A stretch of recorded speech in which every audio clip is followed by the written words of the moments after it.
सब तोरे बतिया मनहूस।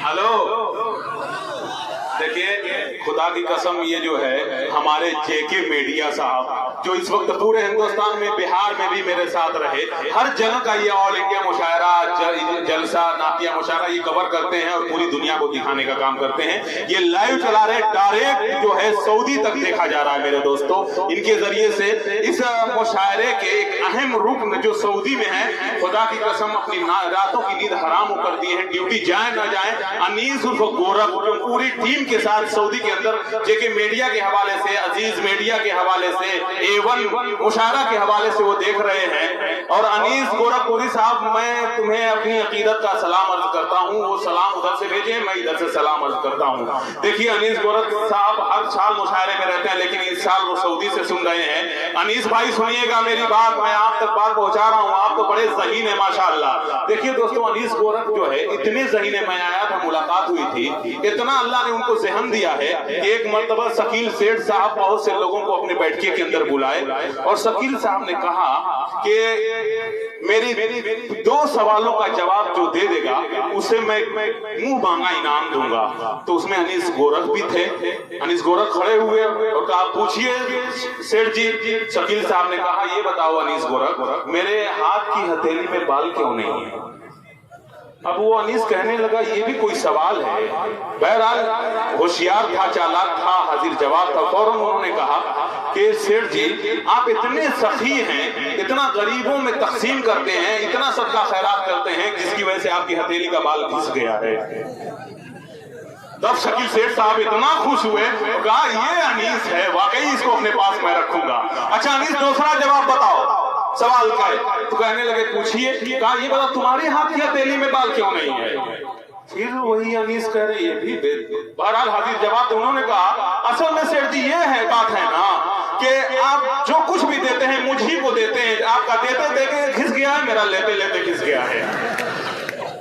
बहरहाल अनीस साहब आपकी मोहब्बत को मैं सऊदी अरबिया के अंदर वो काम करने के लिए गए हुए हैं, मैं सलाम करता हूँ, इस मुशायरे को सुन रहे हैं। देखिए तनवीर अख्तर साहब को आप सुन रहे थे, खुदा की कसम वो जो है वहां से आया, बिजनौर से आया है, ऐसा शायर है मेरे दोस्तों, नया कलाम ये लिख करके एक मुशायरे में गया। सुनिएगा गौर से, मजा आएगा कि जब कोई शायर नया कलाम लिखता है ना अख्तर नसीम साहब, तो उसे कलाम याद नहीं होता, एक आध मिसरे याद होते हैं और सोचता है कि डायरी का सहारा ले लेंगे। मेरी तरफ देखेंगे तो मजा आएगा। अब इन्होंने एक नया कलाम लिखा मुशायरे के लिए। अब उस जहन में बात थी कि इस डायरी का सहारा ले लेंगे, माइक पे जाएंगे, लेकिन जब कपड़ा घर पे चेंज कर रहे हैं तो वो डायरी पुराने कपड़ों में छूट गई और इन्हें यकीन है कि मेरे इसी नए कपड़े में जो मैं पहन के मुशायरे में आया हूँ, इस यकीन के साथ वो माइक पे आए। जब माइक पे आए हैं और उन्हें यकीन है कि वो डायरी इसी जेब में है, जब माइक पे आए हैं तो एक ही मिसरा याद था, दूसरा तो सोचे डायरी निकाल के देख लूंगा। अब कहने लगे तनवीर साहब, जली शम्मा, देखेंगे जली शम्मा हुआ परवानों का खून, जली शम्मा हुआ परवानों का खून, जली शम्मा हुआ परवानों का खून, जली शम्मा हुआ परवानों का खून, जली शम्मा हुआ परवानों का खून, इन्ना लिल्लाहि व इन्ना इलैहि राजिऊन। बहरहाल दोस्तों, ये तनवीर अख्तर साहब का मामला है, मैं इसलिए कह रहा हूं ताकि आप शगुफ्ता हो जाएं। आइए हजरात गिरामी, हमारी महफिल में दोस्तों शायरों के साथ साथ शायरात भी तशरीफ लाई हैं, कवित्री भी हैं। मुनव्वर राना ने कहा था कि लिपट जाता हूँ माँ से और मौसी मुस्कुराती है, मैं उर्दू में गजल कहता हूँ हिंदी मुस्कुराती है।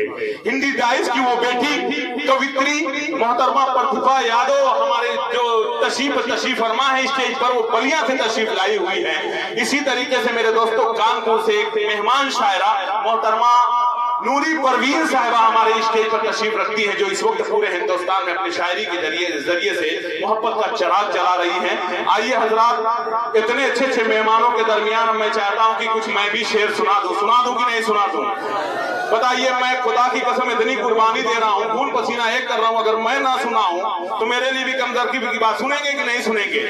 देखिए कितनी मोहब्बत देते हैं। ہمارے بہت ہی عزیز جناب عبداللہ انصاری صاحب جو گڈو جمالی ہمارے یہاں کے ودھایک ہیں سابق، ان کے پرتیندھی ہیں، خدا کی قسم ان کی موجودگی میں، اور جمال صاحب پردھان جو ابراہیم پور سے تعلق ہے، ایسے عظیم لوگوں کے درمیان میں اچھے شعر پڑھنا چاہتا ہوں۔ پہلے ان کے لیے کہتا ہوں، ذرا سا سنیں گے اختر نسیم صاحب آپ کے مشاعرے سے حوالے سے کہ نظر لگے نہ لگے، میں شعر سنا رہا ہوں، نظر لگے نہ لگے، تنویر، نظر لگے نہ لگے دل لگا کے آئے ہیں، نظر لگے نہ لگے دل لگا کے آئے ہیں، بڑے ہی ناز سے وہ مسکرا کے آئے ہیں، اب فلک کے چاند نکل بدلیوں سے مت شرما، ہم اپنے چاند کو چادر اڑا کے آئے ہیں، فلک کے چاند نکل بدلیوں سے مت شرما، ہم اپنے چاند کو چادر اڑا کے آئے ہیں، اور جو اشک جمع کیے تھے فراق میں ان کے، میرے حبیب اسی سے نہا کے آئے ہیں، میرے حبیب اسی سے نہا کے آئے ہیں، اور قدم نہ پہنچا کسی با وفا کا اس در تک، ہم اشک خون جہاں پر بہا کے آئے ہیں۔ اور دوستو شعر دیکھیں، اچھے شعر میں پیش کر رہا ہوں آپ کے سامنے کہ مصیبتوں سے کہو آ کے گھیر لے ان کو، مصیبتوں سے کہو آ کے گھیر لے ان کو، جو والدین کو آنکھیں دکھا کے آئے ہیں، ہمیں طلب ہے مگر کھا کے پائے مادر کی، ارے سکون چاہیے سب کچھ لٹا کے آئے ہیں، اتھے مہوے خواب ابھی اپنی ماں کے قدموں میں، یہ لگ رہا ہے کہ جنت میں جا کے آئے ہیں، یہ لگ رہا ہے کہ جنت میں جا کے آئے ہیں۔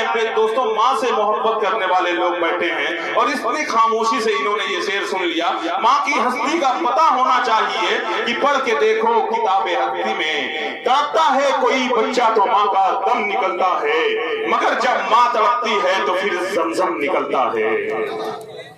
پڑھ کے دیکھو کتاب ہستی میں، اس سے پیارا نام اور کیا ہوگا، جس کے قدموں کے نیچے جنت ہے اس کے سر کا مقام کیا ہوگا۔ دوستو میری ماں نہیں ہے، ابھی انتقال ہوا کچھ دنوں پہلے، جتنے مجمع میں لوگ بیٹھے ہوئے ان کی ماں نہیں ہے، ان کے حوالے سے اور اپنے حوالے سے میں یہ شعر کہتا ہوں کہ آسمانوں کی ہنسی رنگت سے جا کر مل گئی، آسمانوں کی ہنسی رنگت سے جا کر مل گئی، گھر کی زینت خلد کی زینت سے جا کر مل گئی، ماں نے جب پردہ کیا دنیا سے مجھ کو یہ لگا، ماں نے جب پردہ کیا دنیا سے مجھ کو یوں لگا، ایک جنت دوسری جنت سے جا کر مل گئی، ماں نے جب پردہ کیا دنیا سے مجھ کو یوں لگا، ایک جنت دوسری جنت سے جا کر مل گئی۔ آئیے حضرات گرامی، اب میں آپ حضرات کے سامنے ایک شاعرہ کو بلانا چاہتا ہوں، آپ نے ماحول دیا۔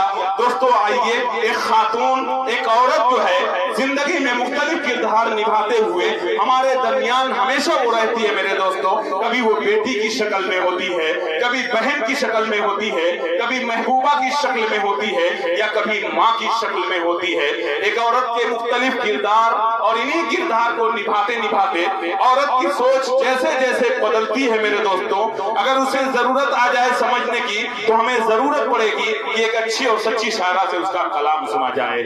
آئیے فتح پور سے تشریف لائی ہوئی ایک مہمان شاعرہ محترمہ ترنم ناز صاحبہ ہمارے دائش پر موجود ہیں، اس وقت میں ان سے التماس کر رہا ہوں کہ تجھ سے بچھڑوں تو تیری ذات کا حصہ ہو جاؤں، تجھ سے بچھڑوں تو تیری ذات کا حصہ ہو جاؤں، جس سے مرتا ہوں اسی زہر سے اچھا ہو جاؤں، تو میرے ساتھ ہے یہ سچ تو نہیں لیکن میں اگر جھوٹ نہ بولوں تو اکیلا ہو جاؤں۔ آئیے محترمہ، دل نہ ملتے تو ملاقات ادھوری رہتی، بات ہوتی مگر بات ادھوری رہتی، شکریہ تیرا تیرے آنے سے رونق تو بڑھی، ورنہ یہ محفل جذبات ادھوری رہتی۔